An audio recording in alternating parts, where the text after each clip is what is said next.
A new baby is an exciting addition to the family. But there are problems, too. He's always asleep. When's he ever going to be any fun? All he ever does is eat and sleep. Yes, eat and sleep. And that's just about all you did, too, when you were a baby. You had to depend on your mother for all the things that you needed. She had to feed you, to bathe you, to put you down to sleep. As you grow older, you learn to do more and more things for yourself. Some of these things you do so often that they become habits. Everybody has habits. Dad likes to read his newspaper every evening in this same chair. It's one of his habits. Habits are things you do naturally without having to think about them. Martha first had to think each step when she tied a bow knot. Now she can do it easily and quickly.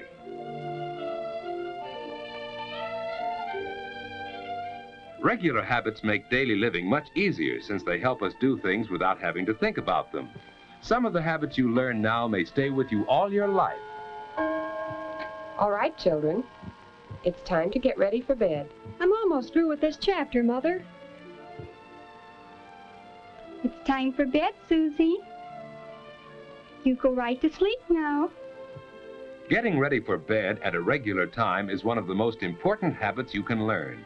A quiet hour or two before bedtime is part of this habit.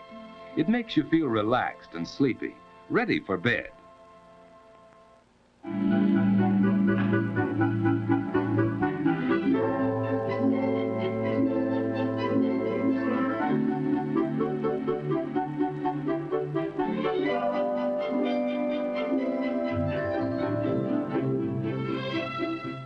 Washing up is part of the going to bed habit. Any regular routine before bedtime helps you feel sleepy. Hanging up your clothes can be part of this routine. They'll air out overnight and be neat for tomorrow. Wearing the right kind of night clothes is important. David's pajamas fit him loosely and don't bind him around the waist. David likes to open his window when it isn't too cold for fresh air, but he's careful not to sleep in a draft. Of course, Martha has her own habits. Instead of opening her window, she gets fresh air by opening her door a bit. Good night, David. Good night, sis. David's bed is comfortable and the mattress isn't too soft. The covers on his bed are warm without being heavy. And so David's ready for bed at just about the usual time. Of course, he sometimes stays up later, but that doesn't happen often enough to change his going to bed habits. Now to sleep. Some people go right to sleep, others take longer. Because David has regular sleeping habits, he usually drops off very quickly.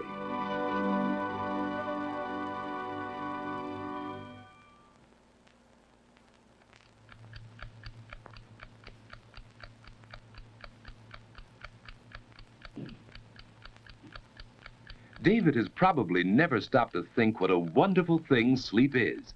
In sleep, the muscles of the body are relaxed. It's the most perfect way to relax that we have. Our breathing is slower and deeper when we sleep. The body's temperature is lower. Even the heart beats more slowly. The whole body is resting. To rest all our muscles, we turn in our sleep. Some people turn often, others not so often, but we all do it. It's a normal part of sound, healthy sleep. Dreams are normal, too. Often they're suggested by things around us while we sleep.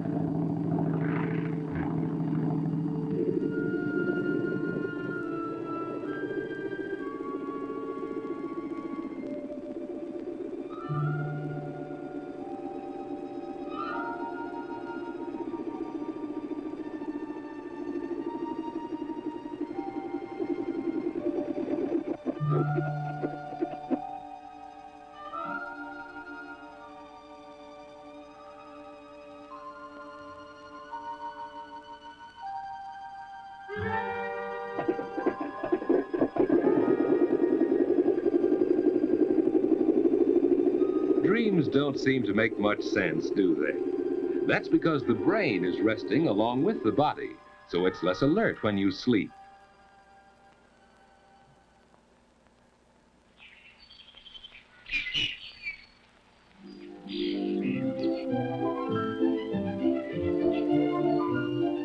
After a good night's sleep, you usually wake up easily and naturally.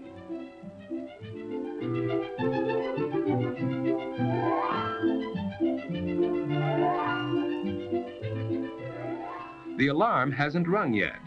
David finds that he usually wakes up before it goes off. Of course, it takes him a little while to get fully awake.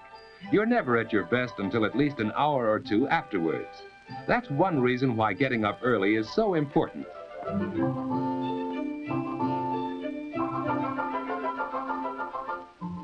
There's plenty of time for breakfast, too.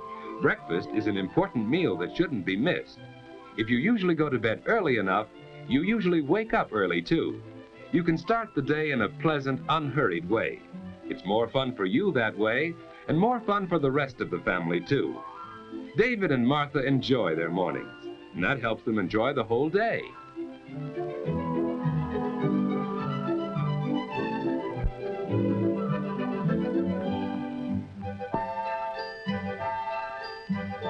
As the day goes on, you get more and more value from your regular sleeping habits.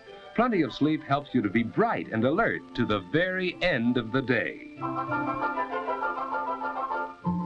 But what about bad sleeping habits? George just doesn't get enough sleep. Now in the afternoon, he's tired. It's hard for him to pay attention in class. When the teacher calls on him, George just can't seem to remember things that he really ought to know. George doesn't realize it, but his main trouble is bad sleeping habits. Last night, for instance. No, Muggsy. Don't rub me out. I didn't do it. Honest, I didn't. No rat's gonna squeal on me. You know too much, Limpy. You know I wouldn't sing, Muggsy. We've been pals too long. Slat saw you in the DA's office. Sure, I was there, but they didn't get nothing out of me. Then why was the coppers around here today? I don't know, Muggsy. I don't know. You squealed, that's why. You put the finger on me. You can't do it, Muggsy. You can't. You can't. Oh.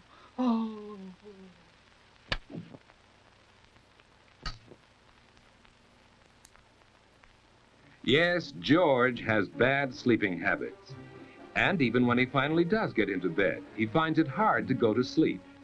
That's because he hasn't formed the habit of going to sleep at a regular time each night.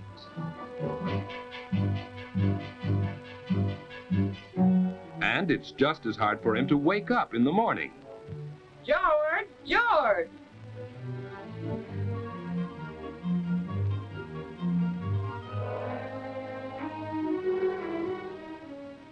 Get up, George. He's still tired because he hasn't had enough sleep.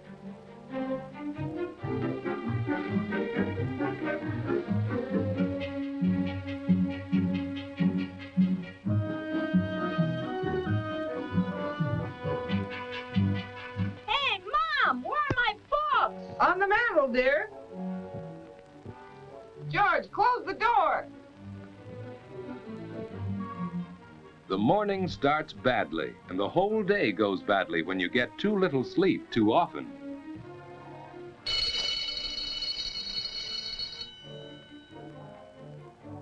And even after class is over, you keep on paying the penalty for bad sleeping habits. You don't have much fun when you're tired and low in energy. Lack of sleep makes it hard for you to do your best. You just can't seem to get into the game and have fun the way the other fellas do.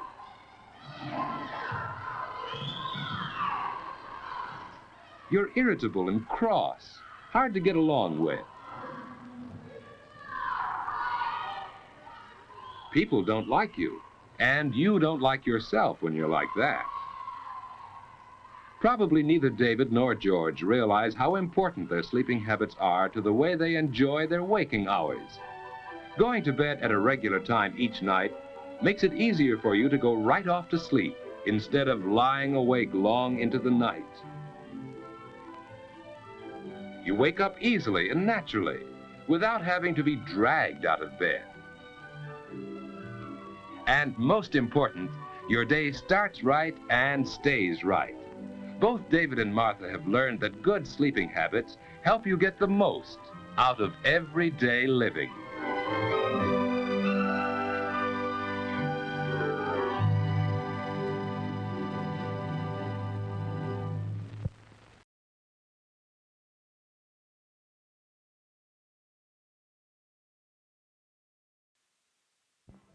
Oh, Bill hasn't won yet, but he has qualified to swim in the finals. So it is a special day for him. It's rather a special day for me, too. You see, I've been coaching Bill, and I feel I had in making him one of our best swimmers. But I said something about a handicap, didn't I? Well, there was a time when Bill was severely handicapped as far as swimming goes. He used to visit the pool once in a while, but it was the same story every time.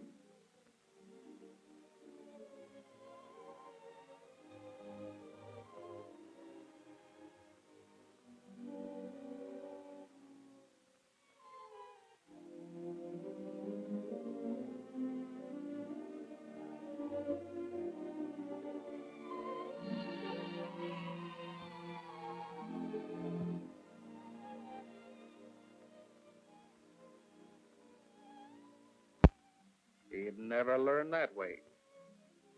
Yes, Bill had a handicap. That handicap was fear.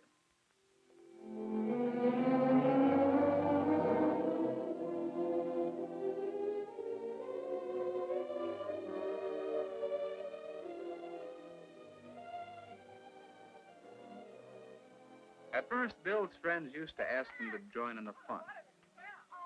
Hey, Bill, come on in. But no, it was no use. They forgot Bill was there.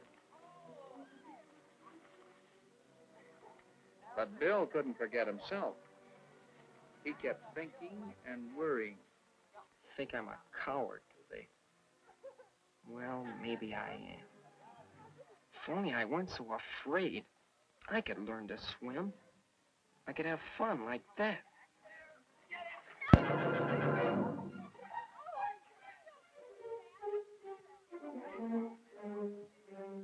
Yeah, man, help her.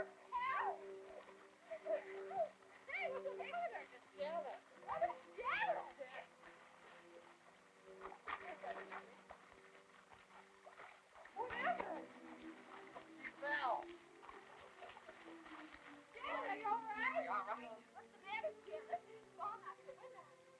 You're okay. Sure. I'm a coward. Afraid of the water. Afraid to jump in and help somebody.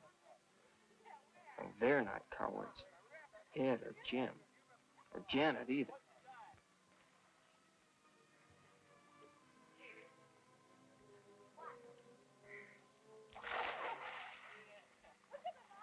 They say if you fall off a horse, you should get right back on as soon as you can, so you won't be afraid of horses. I guess she's not going to let this thing worry her. Well, what's the use?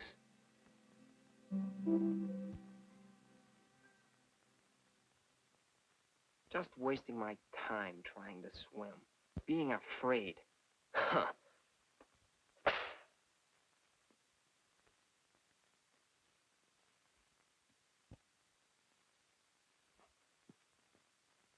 Giving up? Yeah, giving up, that's right. You're Bill Brent, aren't you? My name's Barker. I'm the swimming instructor around here. I've noticed you out there. You really want to swim, don't you? Oh, it's no use, Mr. Barker. I'm afraid. I'm a coward. You're the first coward I've ever known that had courage enough. Does that make you a coward? Most people are afraid of something. Most folks are afraid of wild animals. A lot of people are afraid of speeding cars. I am. I always get out of the way when I see one coming toward me. I guess that makes me a coward, too. That's different. That makes sense. But being afraid of water, it's silly. It's easy to say a fear is silly, but that doesn't necessarily help. You know, you're letting yourself get in the habit of being afraid. In the habit? Yes. Hey, maybe you know my kid sister. She used to be afraid of dogs. She's getting over it now, but once it was quite serious. We don't really know how that fear started, but it might well have happened this way. When my sister was very small, the people next door had a large dog. He was a rough, noisy dog, too. Kept fenced in the yard all the time. Perhaps sometime in her play, Sis came up quite close to the fence. When the dog came running toward her, she was naturally startled. And, well, if that happened several times, you can see how she might have gotten the habit of being afraid of dogs. And that habit stayed with her long after she forgot all about the first dog that frightened her. You said she was getting over it now. How did she do that? How did she? Well, she knew it was an unreasonable fear, and she wanted to overcome it. So she and I worked together. We figured she should know dogs. We felt she should make friends with dogs. It wasn't easy for her. We took it very slow. My knowing that a dog wouldn't hurt her wasn't enough. She had to know. She had to have experience in handling dogs, caring for them. There was a cute little puppy. How could she be afraid of him? How could she help loving the little fellow? Who wouldn't come closer to a big dog for a chance to play with a puppy a little longer? Who could remain afraid of the pup's mother very long? Certainly not my sister. It takes experience, knowledge, determination, and insight to overcome fears that are not rational. But it can be done. Maybe some people can do it, but I'm too much of a coward. If you keep calling yourself a coward, you're apt to start acting like one. Hey, didn't I see your picture in the paper the other day? Something about a bicycle ordinance, wasn't it? Yes, I just happen to have a copy right here. One copy. Oh, yes, here we are.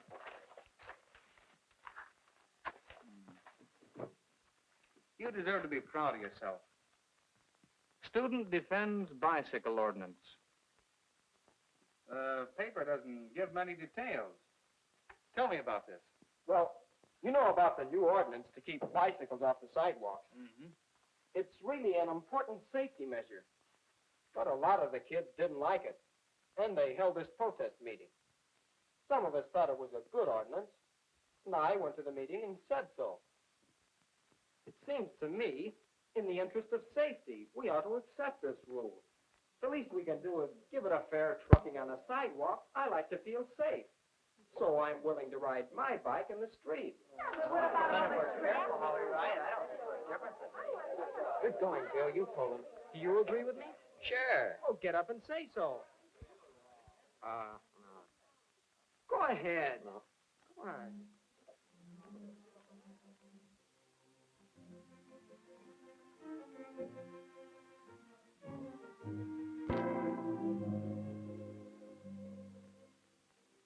I tried to get Ed to speak up, but he wouldn't. And the kids are still all steamed up. I don't know. The courage of your conviction. Huh? About it. You said he wouldn't speak up even though he agreed with you. Would you say Afraid? Well, I guess. But that can't be. Ed helped Janet today when she stumbled into the water. He's no coward. the other day you stood up for what you thought right against opposition, so you're no coward. You showed what we call moral courage. Well, maybe. Maybe I'm just a part-time coward in the water. That's where I'd like to help. You want to learn how to swim? Well, Come on, then. Let's get started. That day, Bill started overcoming his fear. He was in the habit of being afraid. So the important thing was to get him in the habit of not being afraid.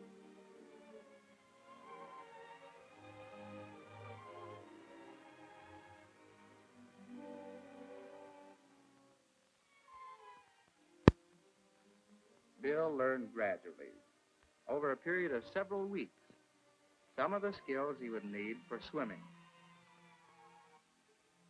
As he became more skillful in the water, he also became more confident. He was ready to try actions that would have frightened him before, because now he knew he could always right himself in the water, and so needn't fear drowning.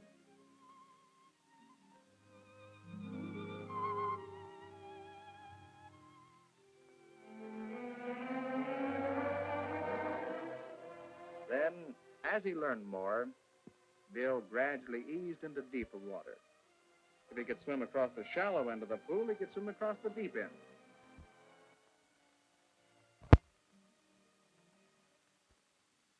And, of course, the better he could swim, the less Bill feared the water. And he overcame his habit of fear. He became confident.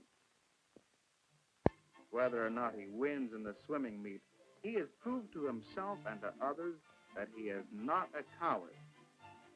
Well, we all have little fears which hamper us. We should take a tip from Bill. Our lives can be richer, happier, if we overcome our fears.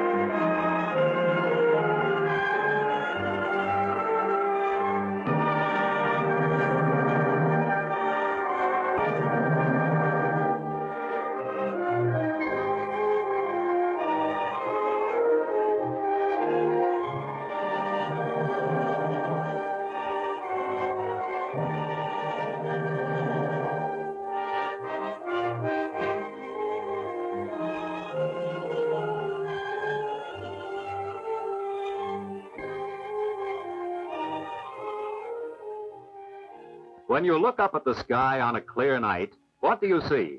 There's the moon and the stars. The moon looks like the biggest thing in the sky, doesn't it? Those tiny-looking stars are actually larger than the moon, but they are much farther away, millions and trillions of miles away. You know how large an airplane looks when you see it on the ground.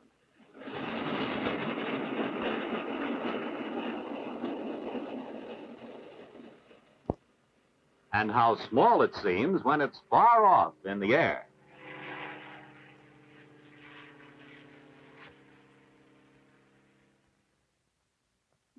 If we were able to travel close to a star, it would look like a huge ball of brilliantly glowing gases.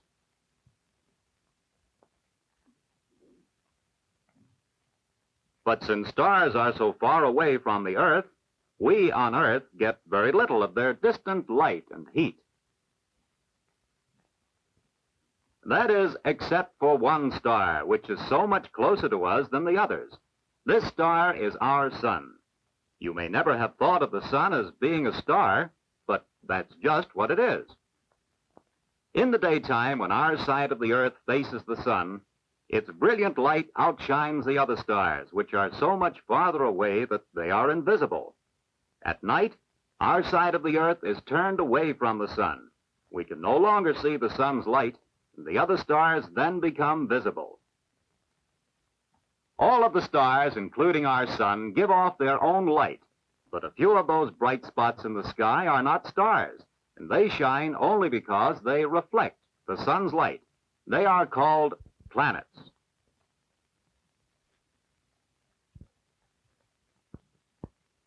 The planets are always moving about the star that we call the sun. This is a model of the sun and the planets. The model planets are little balls of various sizes that move around the sun, which is represented by a white ping-pong ball. Actually, the sun is many times larger than any of the planets.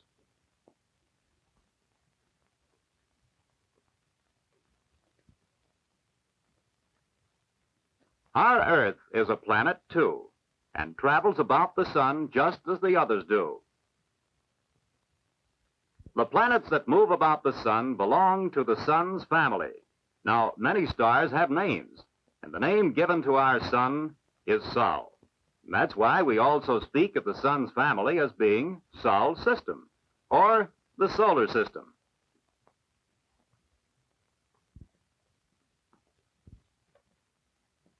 Not only do we have names for the stars, but we've given names to the planets as well. The planet closest to the sun is Mercury. The next is Venus. The third planet from the sun is our own planet, the Earth.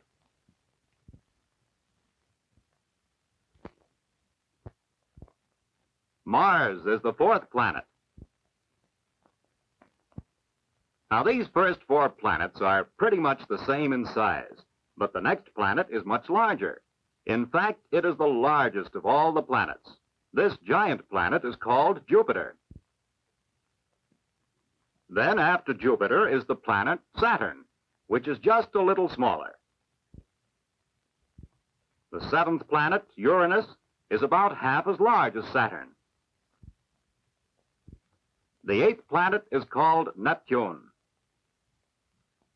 And far, far out in space is tiny Pluto, the ninth planet. These are the 9 planets that have been discovered so far. They are always moving about the sun. Each planet travels in its own separate path. We call this path the planet's orbit.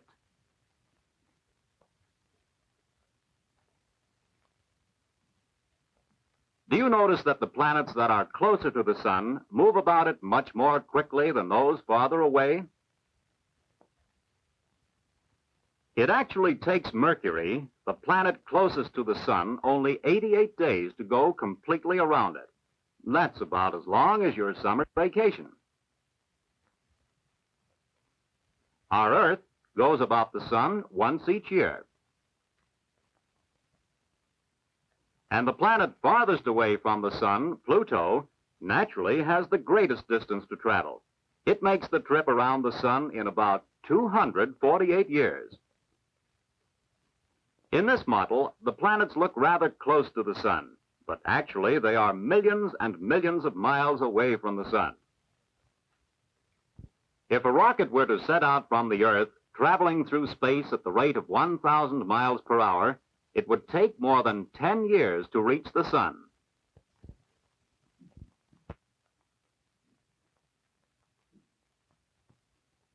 If the same rocket miles per hour, it would take almost 450 years to reach the sun. How do we know all these things about the solar system? We get all our knowledge about the stars and planets and all the other things in the sky from scientists who work in special buildings like this one.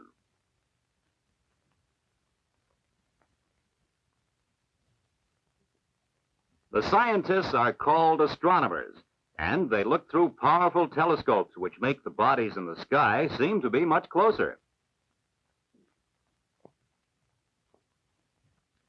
When we look through one of these telescopes at the planet Mars, we can see what seems to be a white cap near the top. Can this be an ice cap such as our Earth has at its North Pole? Are there any living things on Mars? Some astronomers say perhaps, but no one really knows the answers to these questions. Jupiter, as seen through the telescope, is covered with so many clouds that it is difficult to see through them. Perhaps you noticed in the model of the solar system that Saturn had a ring around it. When we look at Saturn through the telescope, we can see that it actually has several rings. The astronomer says that the rings are made of countless particles of dust and stone that move around the planet. You have learned a few important facts about our sun and its 9 planets. And while they are the main parts of the sun's family, there are other heavenly bodies that belong. Perhaps you will learn something about meteors and comets and the part they play in the solar system. Is the moon a part of the sun's family? Are there any other moons? Perhaps you can find the answers.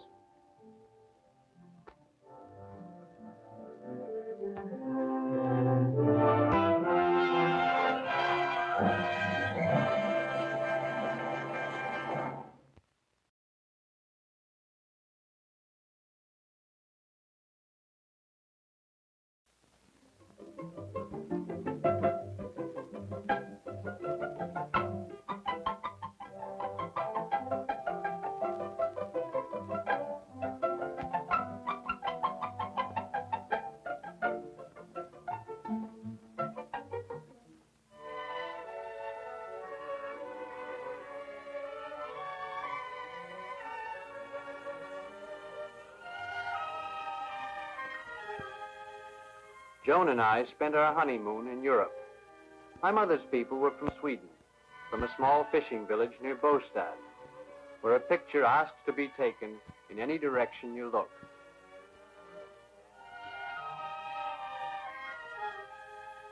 From the fishing village, we went to Helsingborg, which is like all the rest of Sweden, clean and colorful. We could have spent our whole month in Sweden, but we'd promised ourselves a trip to Paris. Originally, we'd planned to go by air, but we saw a poster in a travel agency window.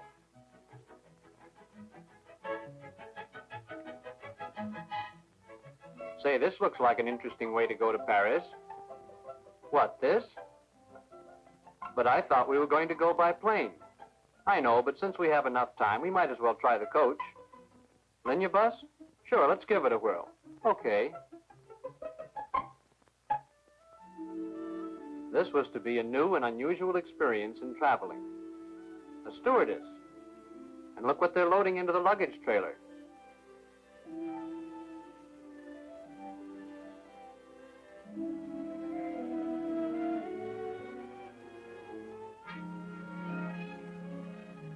Two drivers, never a tired driver at the wheel. Before we'd gone a mile, we took to sea. We drove onto the ferry, which took us across the Øresund, the strait that separates Sweden from Denmark.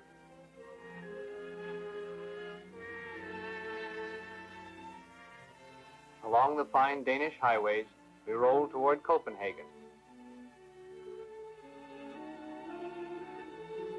It's the capital of Denmark, and we had been told it was one of the most interesting cities in Europe. So we left the coach in Copenhagen and rented bicycles to see the sights in this bicycle-mad city.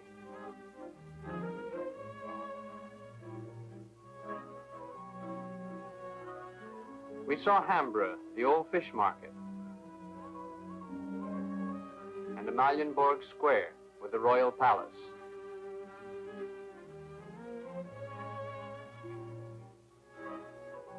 We saw the stock exchange with its wonderful tower of twisted snakes that make it look like a corkscrew.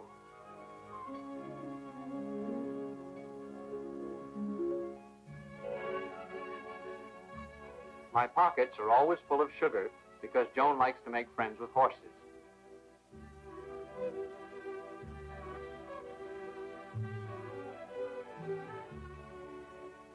We were reminded of a character from Hans Christian Andersen's fairy tales when we saw the statue of the Little Mermaid. She is the emblem of modern Copenhagen. In the summertime, Denmark lives in boats. Its people have been dependent on the sea since the time of the Vikings.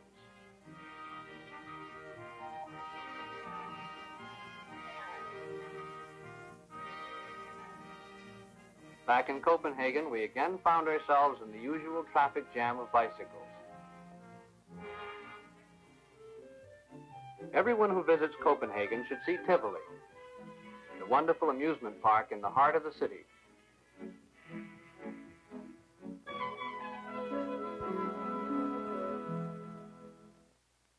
Even from up there, we could hear the music of the Tivoli guards.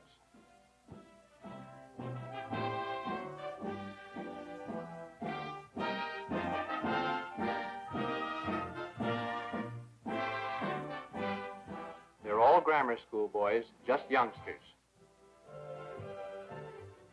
Main attraction of Tivoli is the Pantomime Theater, with its wonderful classic performance unchanged for 200 years.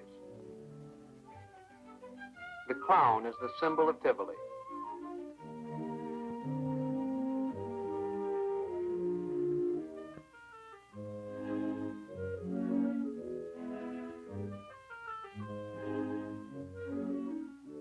There are half a dozen superb restaurants in the park.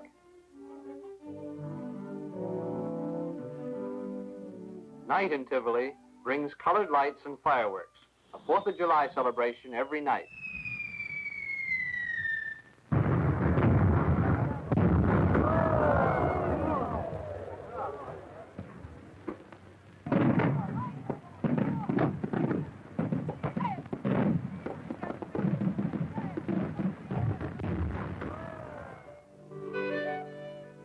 landmark is a land of islands strung together with bridges. Back on the coach again, we headed south past the seaside dairy farms toward our destination for the evening near the German frontier, the town of Obenroe.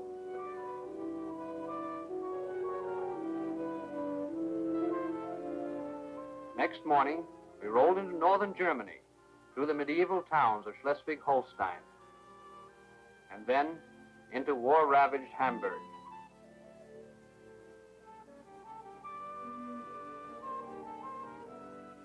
The wide Autobahn spread us across North Germany toward the Netherlands. Since linear bus travels only by daylight, we missed none of the scenery. Our hotel that evening was at Boekelo, in the heart of the forests of eastern Holland.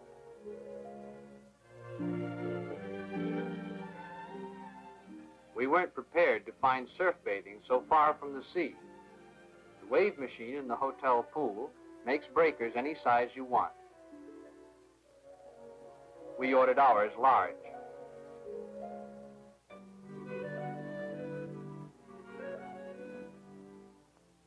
This was our first anniversary. We'd been married a month. So we took a table for two while some of our fellow passengers danced and gathered in congenial groups over cups of Dutch coffee. All this, food and best hotels, was included in the price of our ticket. Next day, we headed west again toward Rotterdam.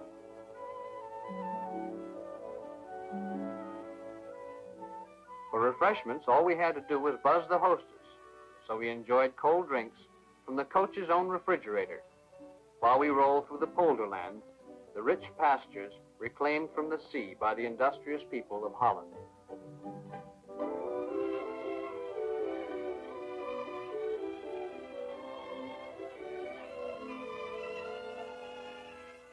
Joan was particularly charmed by the washroom aboard that let her pretty up so she reached our stops ready for sightseeing.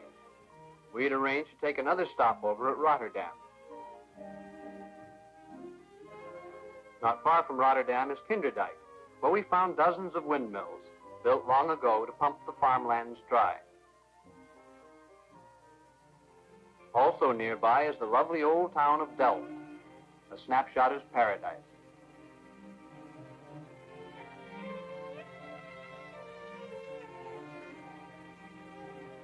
Probably the best way to see Delft is to take a boat along the peaceful canals, which are more numerous than streets.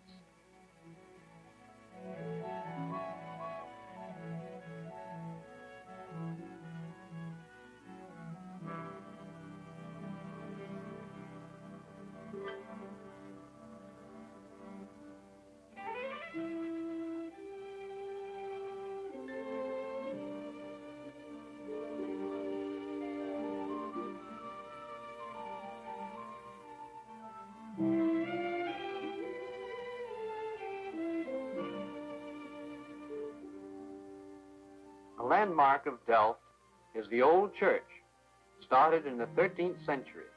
It has tilted like this for 500 years. The new church was finished before Columbus sailed from Spain for the New World. There was a carnival in Delft the day we were there. With sign language, Joan made friends with a little Dutch girl who stood wistfully by the merry-go-round. They got on together.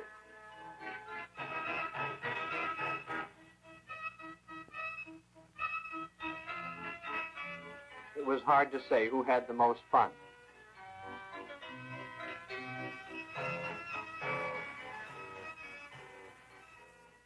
We caught the next coach to Paris, arriving at the Holland-Belgium frontier early in the afternoon. If you drive a car in Europe, frontiers can be troublesome, but there were no such worries for us. The hostess took our passports and a briefcase of documents. In 10 minutes, she was back, and we were on our way toward Brussels, leaving the poor motorists still arguing with the frontier guards. For all I know, they were still arguing when we reached Brussels in the afternoon. This gave us time to visit the Grand Place, the great square surrounded by palaces built in the Middle Ages. There's a flower market in the Grand Place, where you can choose from among the finest roses in Belgium.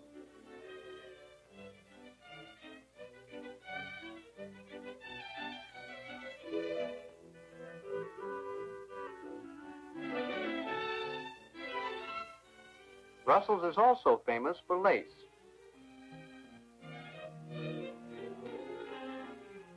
I asked Joan what she would like from this shop, but she just couldn't make up her mind.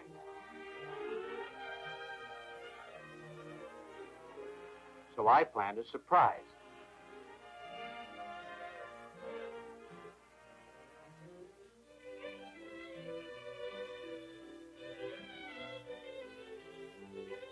I knew by the way she said, "Oh, Jack," that my choice had been a success.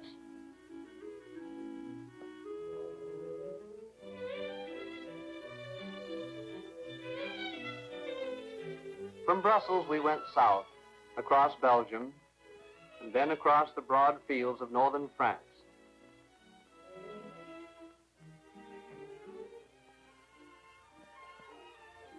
So to Paris, where we left our linear bus near the Arch of Triumph on the Champs-Élysées.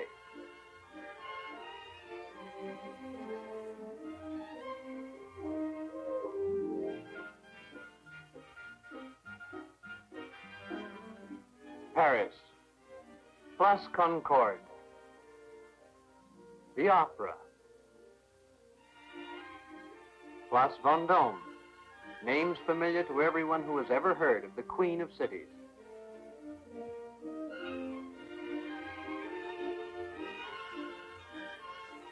The Louvre,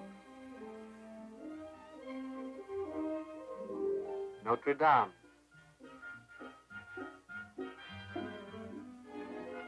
the bookstalls along the Seine.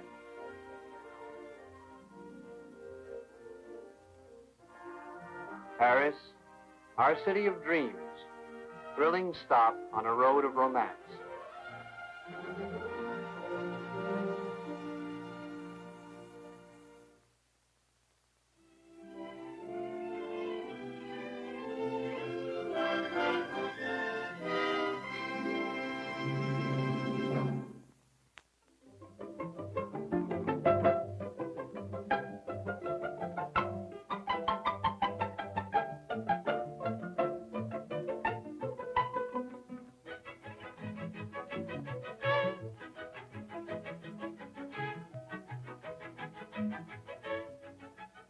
Paris is a dream city for honeymooners.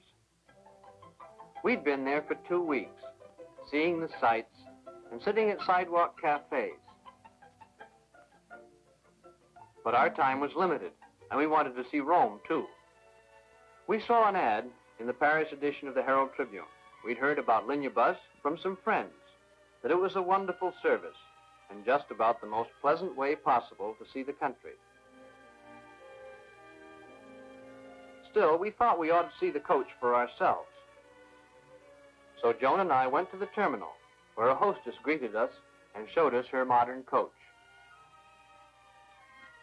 She called our attention to the large windows, and we were charmed by the idea of a refrigerator for cold drinks on board. But it was the welcome of the comfortable seats that sold us.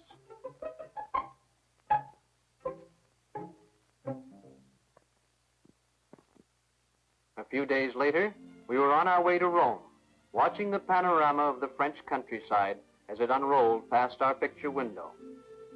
Our hostess, who spoke 5 languages, told us bits from the fascinating history of Auxerre on the River Yonne, crowned by its cathedral from the Middle Ages.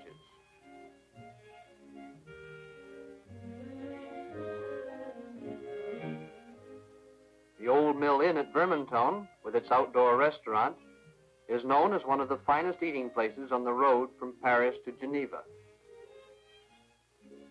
We ate a delicious meal under the trees by the placid mill stream.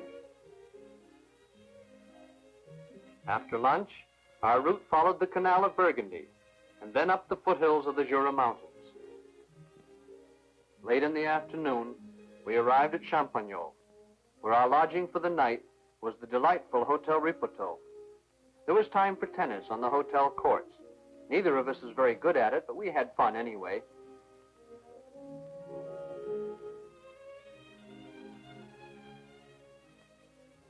In the morning, breakfast was served in the garden.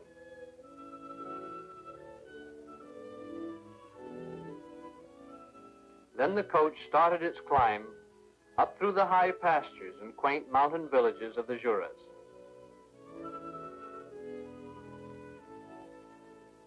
As we crossed into Switzerland, Lake Geneva greeted us. At the end of the lake is the city of Geneva, famous as the home of the League of Nations. This monument to Woodrow Wilson symbolizes a peaceful universe. Lake Geneva becomes the Rhone River in the very heart of the city.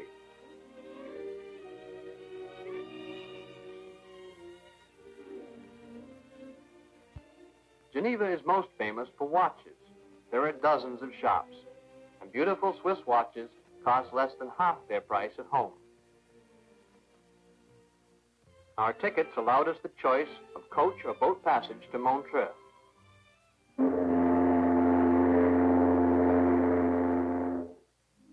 Our paddle wheel steamer left Geneva for a 4-hour cruise up the lake.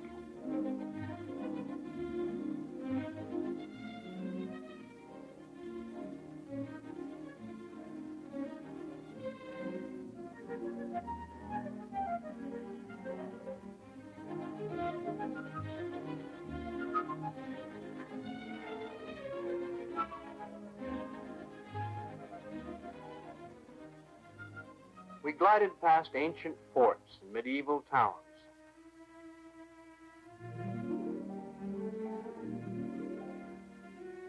It was a peaceful trip, so placid, in fact, that I dozed in the warm sun. Joan, who never misses a thing, woke me to point out the terraced vineyards near Lausanne.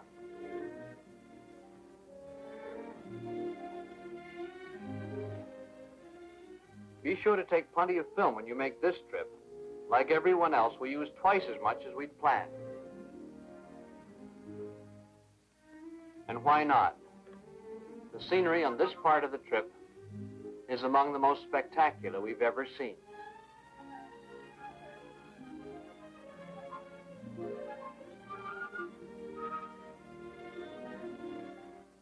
In the distance was the Chateau of Chillon, made famous by Byron's poem about the prisoner, kept in an underwater dungeon here for 7 years.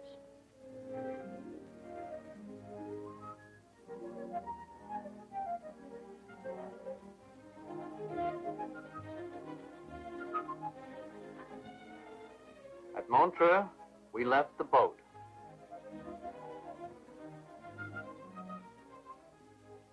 Here we rejoined our coach to leave Lake Geneva and go up the valley of the Rhone River toward the Simplon Pass.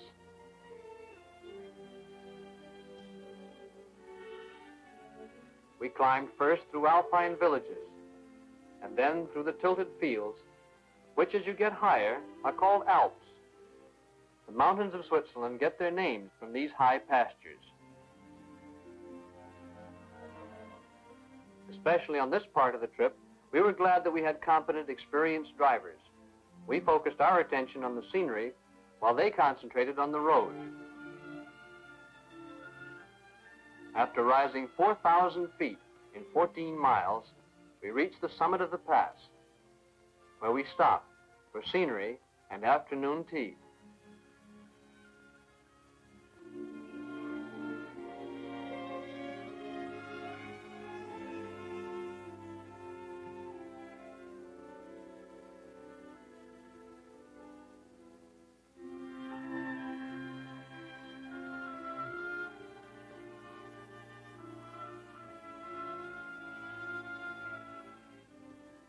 We had done our mountain climbing the easy way, into the sky-high pastures where the herdsmen grazed their brown Swiss cattle in the summertime.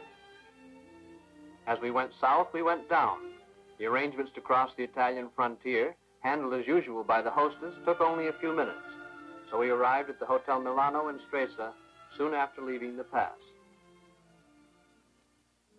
No one who goes to Stresa should miss a trip to the Barmi Isles, just offshore in Lago Maggiore.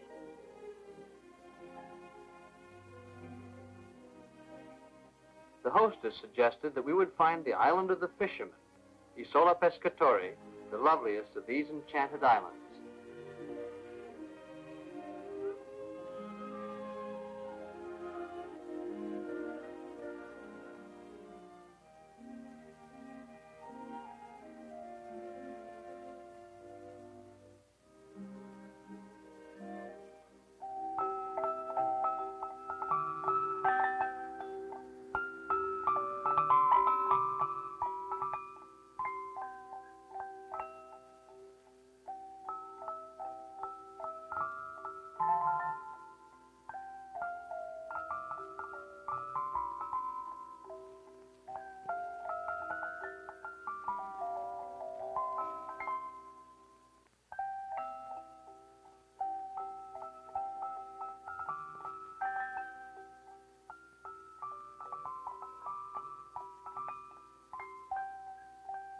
So we returned to Stresa.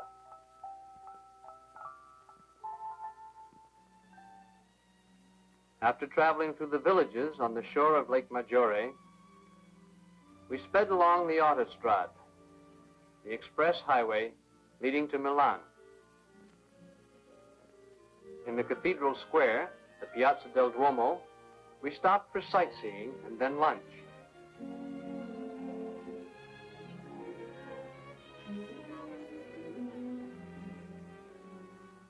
Like all cathedral squares in Italy, it has pigeons and people to feed the pigeons.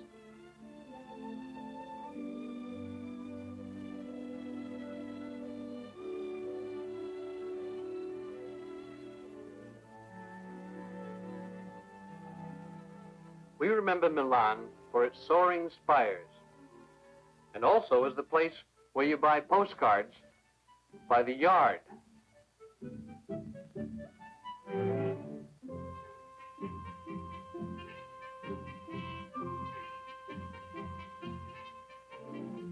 Soon after lunch, we passed through Genoa, birthplace of Columbus, one of Italy's great ports.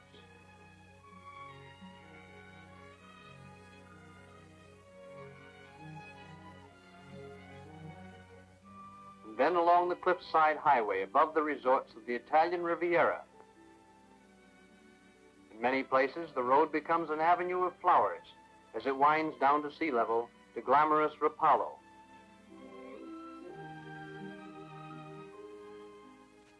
From there, the route rises again through olive groves. In late afternoon, we arrived at Sestri Levante. Above the town is the castle. Today, it's a beautiful hotel. Here we dined and spent the night.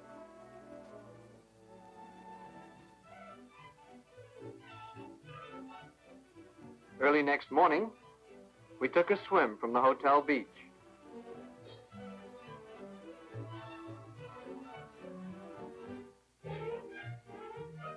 Breakfast was served in the Rose Garden.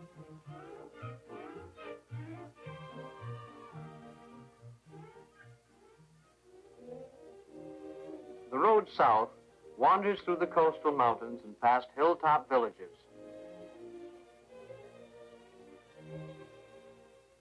Our next destination was a town outstanding in the history of the scientific world. Galileo used its principal landmark in his early experiments. We had come to Pisa. It was from this tower that Galileo dropped his weights. The tower leaned even then, almost as much as it does today. It was built as the belfry of the Cathedral of Pisa. We thought this was the loveliest church we saw in Italy. Having lunched at Pisa, we drove along the coast for some time, turning inland from Civitavecchia toward Rome.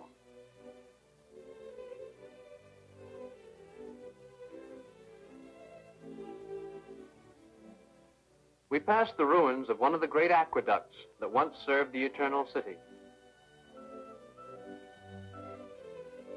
We had come a long way with our congenial companions, and it was with real regret that we said goodbye to the hostess and drivers who had made our trip so pleasant. Most of the sights of Rome are close together. The Victor Emmanuel Monument on Piazza Venezia, is only a few steps from the Forum of Cicero and Caesar.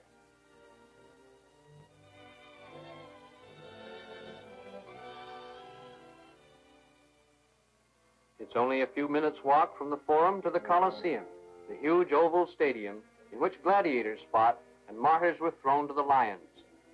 The entire arena could be flooded through these underground channels so that naval battles could be staged before thousands of spectators.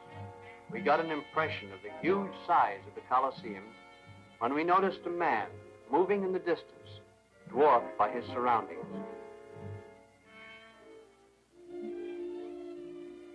We saw the Plaza of St. Peter's with its obelisk and its fountains.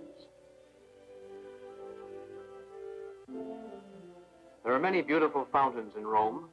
One of the most interesting is the Trevi Fountain. There's a legend that if you toss a coin into the fountain, you will come back to Rome. Joan missed on her first try, but the young businessman who knew he would fish it out eventually gave her another chance. This time she was lucky. We knew we would come to Rome again by Linubus.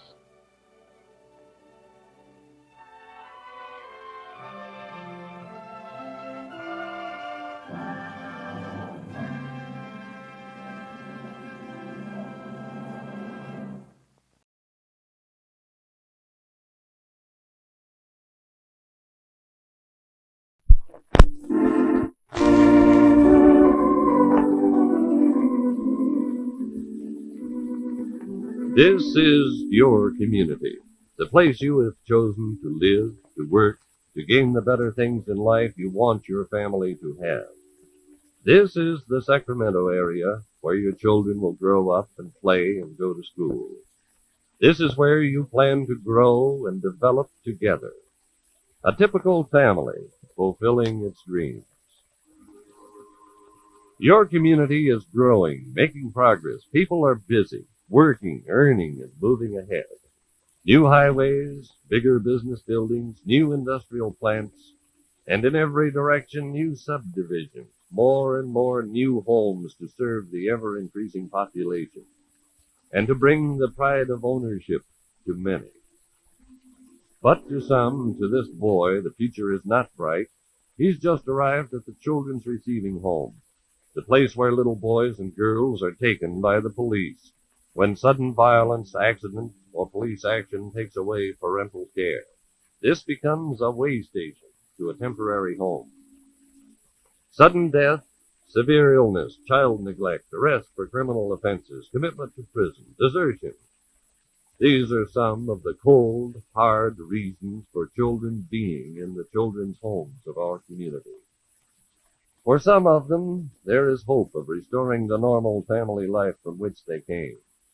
Others never knew a normal family life, and for some there is no hope of what the future can offer. Our children's homes are havens for the innocent little casualties of the brutalities of life. United, we give them haven through the United Crusade. Now that's a reason why we say united means you. Yes, this too is part of your community, and through unity with your neighbors and your fellow workers, you must accept some of the responsibility of giving a little boy something to pray for when he goes to bed, a hope for what may come tomorrow. Through the activities of the Foster Home Service of the Catholic Welfare Bureau, you do give some of our dependent children the chance to find security and happiness, love and affection in a home with foster parents. Now, this is the kind of union you make possible with your crusade dollars. You can fill a definite void in several lives when you bring together a homeless child and a reliable couple, and cause a love-sharing family to come into being. This is what you can do when you accept your fair share of the responsibility for the well-being of your community. And you don't have to leave the hurrying crowds. You can keep pace with the hustle and the progress of your community, right in step with the fellow next door, the man down the street, continuing the fast tempo of today's progressive way of living.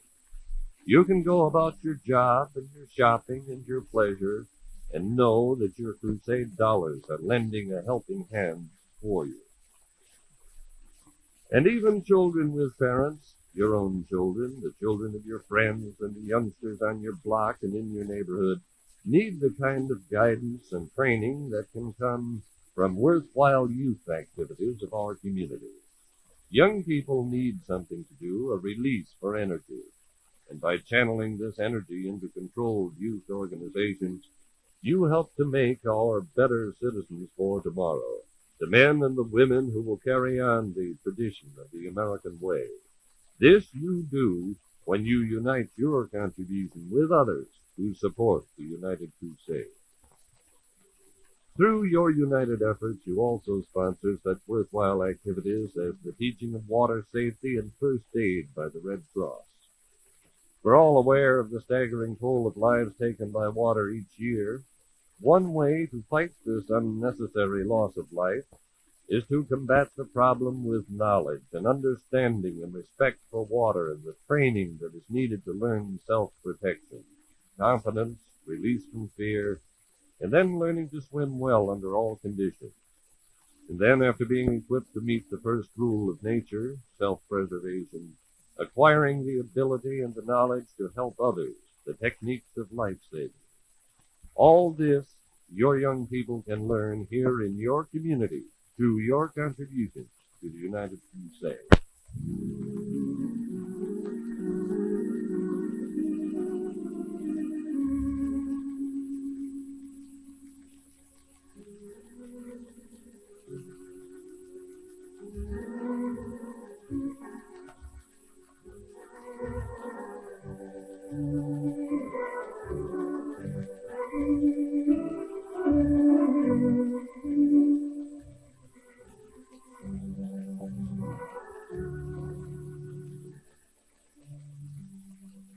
Fair Haven Home, and a haven it is indeed for the unwed mother, a young woman who desperately needs the kind of help, the spiritual guidance she can find here. The best of medical care is given the mother and child, kind, considerate care, and skillful rehabilitation. A chance to piece together the fragments of one shattered young life, and the offer of a chance for equality for another. This your crusade dollars do.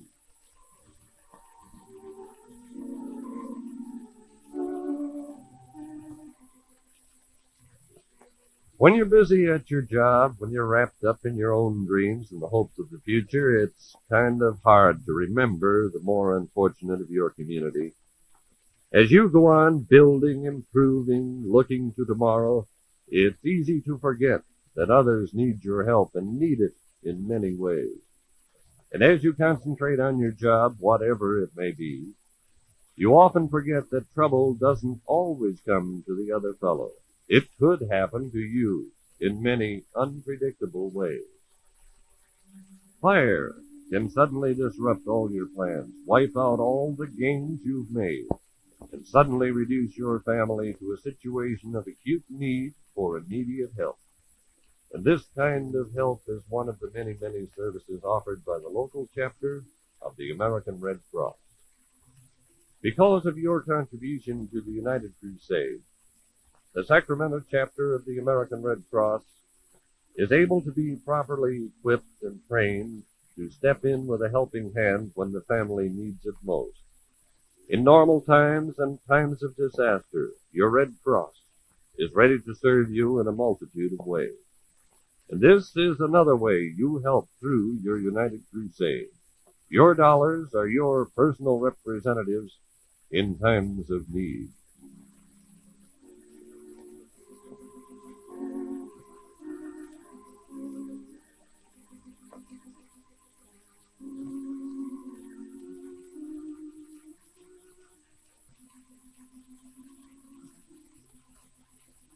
Eyes that walk, eyes that give movement to the blind, the sharp, intuitive instincts of a dog trained to faithfully serve his master.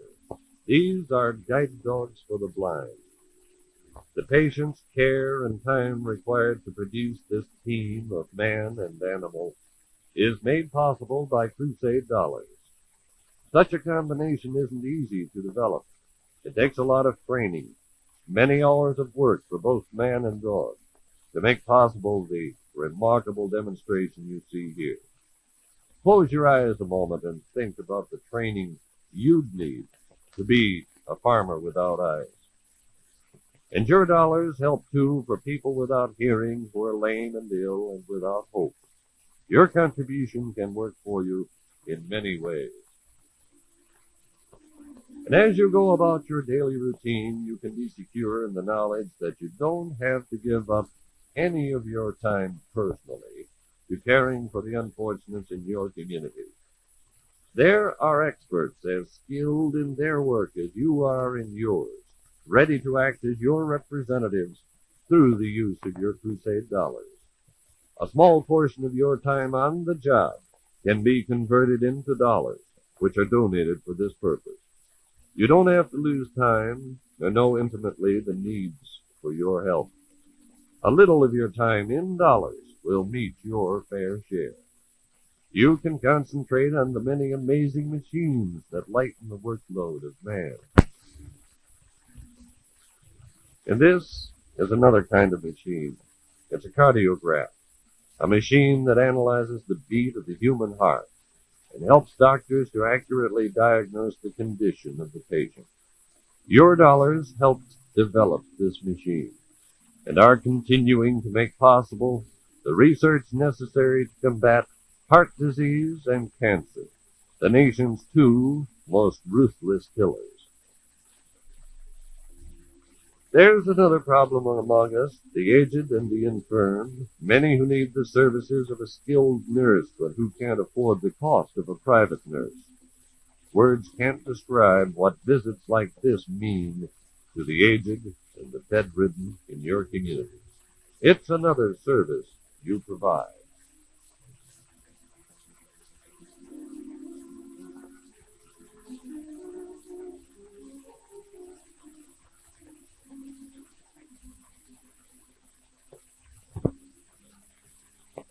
If you are an able-bodied worker gainfully employed, consider another segment of our community. The workers who are employed by the Goodwill Industries, people who are told they are too old to work or are handicapped and can't find employment. These men are too old.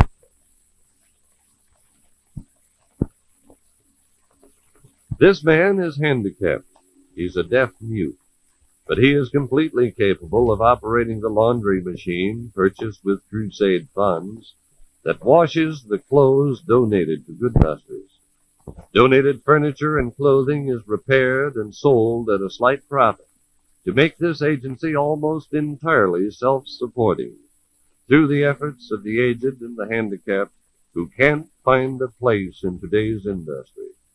These people have the satisfaction of being self-supporting, even though there is no other place for them. You make this possible. The young men and the young women of the armed services have a need, too, the need for companionship and friendliness that they miss from home. And your crusade dollars answer this need.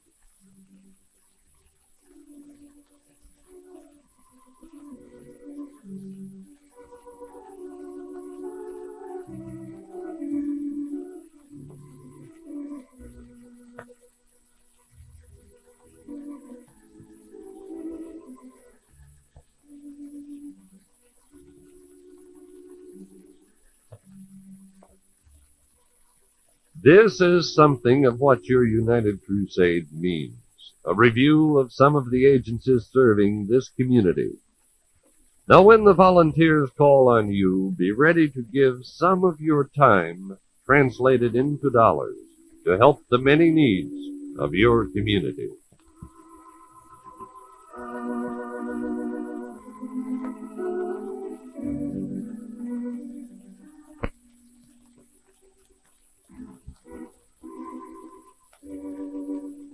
Yes, this is your community, and the you in United Crusade means you.